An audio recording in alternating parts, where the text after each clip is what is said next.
Welcome to the Southpaw Sessions. I'm Joe Levy, a contributing editor at Rolling Stone and also a contributor to magazines like Details, where I wrote this month's Jake Gyllenhaal cover story. The occasion was Southpaw. These gentlemen need no introduction. Jake Gyllenhaal, Eminem, executive producer of the Southpaw soundtrack, and Jake, star of the movie. Let's talk about where this movie started. Kurt Sutter, the creator of Sons of Anarchy, wrote the script originally for you with your life story in mind. And tell me, how'd that script first come to you? The original idea was for me to be in the movie. You know, something that would be similar to my life story, but I don't know, maybe metaphorically through boxing, you know, coming up or something, you know. And the script had been in development for quite some time, and Kurt Sutter got on board. And once we got the script, you know, it was incredible. And this was in 2010? Yeah, it had been in the works for a while, and by the time the script had got to a place where everybody felt comfortable with it, the timing really just wasn't right for me to be able to do it and to be able to make that commitment. And the story of the movie is the story of Billy Hope, who Jake eventually came on board and portrayed, a southpaw boxer, developed with you in mind. You're a lefty, as you say, and phenomenal. You write with the left. And he loses everything. And what about that? He loses his family, he loses his title. What about that resonated with you? I mean, I love stories like that, you know, comeback stories. That's one of the reasons that it appealed to me, you know, in the first place, was just the idea of it, you know, and based off just me not being able, the fact that I wasn't able to do it, I just felt like this script is so good, like I want to be involved. If I can't be involved in the movie, I want something to do with it, you know. If I can produce music for the soundtrack or whatever happens, I just feel like I want to be involved. And seeing the movie and how Jake did it, it's incredible. So I'm super excited just to be a part of it, you know. And what a job that everybody did. Antoine, the way he did it and put it together, and everybody everybody who's in this movie is killing their roles. So. And Antoine is Antoine Fuqua, the director. Jake, tell me how you first came to meet with Antoine about this project. I had met with Antoine like 5 years before, and we had like a lunch meeting. It was very Hollywood, and he told me he saw something in me that no one had seen before, and I was like, oh, gee, okay. And I thought it was kind of bullshit, to be honest. And then a year, maybe 4 years later, we had another meeting about this, and he said, I told you 5 years ago, I saw something in you that, and I want to bring it out of you, and you know, and I was like, oh, that's funny. I thought maybe that was bull. And he was like, no, this is for real. And I read the script, and I thought it was amazing, and I thought the idea of this father-daughter story, which is essentially the thing that really drew me to it, you know, was so moving. And Antoine said to me, you know, I want to shoot these fight sequences like real fights. I want there to be HBO cameramen there filming it. I want Roy Jones Jr. and Jim Lampley there. I want Tony Weeks there as a ref. I want the whole thing to feel real. So, do you know how to box? And I was like, no, but I can learn, you know. And so I, you know, he's like, all right, well then you have to commit. And I said, I'm in. And this was after you had filmed Nightcrawler, so not only do you have to learn how to box, but you had lost quite a bit of weight for that role, so you had to literally rebuild your body. Well, I met Antoine right before I started shooting Nightcrawler, and I was like, you know, 35 pounds lighter. And I remember being like, oh no, I can play this boxer, you know. I remember thinking that, and just thinking like, how is he ever going to believe that I could play boxer when I'm just like sitting here all skinny? But yeah, I mean, to me, I just needed a running start. I just needed to ramp up, and I knew if I had a long enough running start, I'd be able to make it. Now, you trained for 5 months.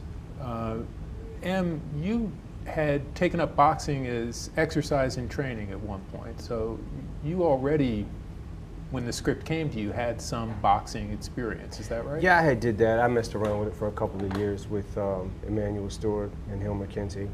And just, you know, they would just come to my house, and we would hit the pads, have sparring sessions. Sometimes Emmanuel would bring some guys from Crunk Gym, and got my ass whipped a couple of times. A couple times did pretty good, you know. But it was all just, you know, it was all for fun, and exercise, recreation kind of thing. Have you guys compared training notes and sparring notes at all? Not really Not yet. really. Well, let's get into it. That's what this interview is going to be about. No, I mean, the funny thing is I sort of took a little bit of time, like after we finished shooting the movie, and took a break. It was such hard training, you know, getting ready for it, that you know, you kind of wear yourself out. You understand. You trained for bit. 5 months. You were doing 2-a-days, right? Yep. Yep. So you were running in the morning, training, breathing and eating, and then training again. Well, breathing was a part of all of that. How long had you been training before you first had a sparring session? Out to maybe 2 months, because I mean I was learning the basics. I mean I really didn't know how to I didn't know how to do anything. I mean I thought I knew how to throw a punch, but I really had no idea. That's I'm the exact same. Yeah. And when Emmanuel first was teaching me like stances and things like that, and the proper way to throw a punch, you know, just regular fighting is So different. It's way different. Regular fighting, you mean punching people on the street? I mean, I guess. There's a difference between like in it surviving and then Yeah, actually street the brawl. art. Whatever, yeah. What were your training sessions like? How long did they last? Probably about an hour each time. Hour and a half maybe. And the sparring, you said, did good a couple of times, got your ass kicked a couple of times? Yeah, I went for about 2 months, the same, before Emmanuel actually got me to spar with somebody. He had a couple of boxers that were really good, and one of them was a contender or whatever. And he wouldn't tell me until you know we were done, because I don't think he wanted to. It would have really fucked me mentally, you know. But nah, we would just spar, and I remember, you know, the first time I ever sparred, I ended up getting my gear was like on the other side of my head, you know. I'm glad that my neck wasn't still. You just fought a pro. Right. Right? Jake, what was it like for you first sparring? We started body sparring first, so maybe Emmanuel should have tried that first. Yeah, it probably would have been cool. Yeah, but that was how we started. We just started all body sparring, so we were only really allowed to hit, you know, body, you know, which actually is really difficult, you know, to just basically only focus on that, and then also really hurts a lot. There were times I think you probably prefer getting knocked out than getting hit with a body shot, and then we progressed as we got closer. We stopped really sparring a lot 6 weeks out because we shot all the fights the first 2.5 weeks. So we started training and trying to get down to weight, because I was at like 190 or something, and it was a light heavyweight, so I was trying to get to 175. So we really were focusing on that and just getting down the choreography, because the choreography is it's a whole other thing. It's not a real fight all the time. It's like you have to remember all these moves. It's like dancing or something. You know, you're like, oh, left hand, right hand. Oh, I'm slipping that, and then we're moving over here. And remembering the angles to the ring and where you're supposed to be and all that. So we spent a lot of time doing choreography the six weeks out. You said Antoine wanted to shoot those fight scenes as though they were real fights, but those shooting days last longer than a real fight. Yes. I mean, we're shooting for 12-hour days, 12, 14-hour days, and then we shoot nonstop. We have an hour lunch, but throughout all of it, we shoot.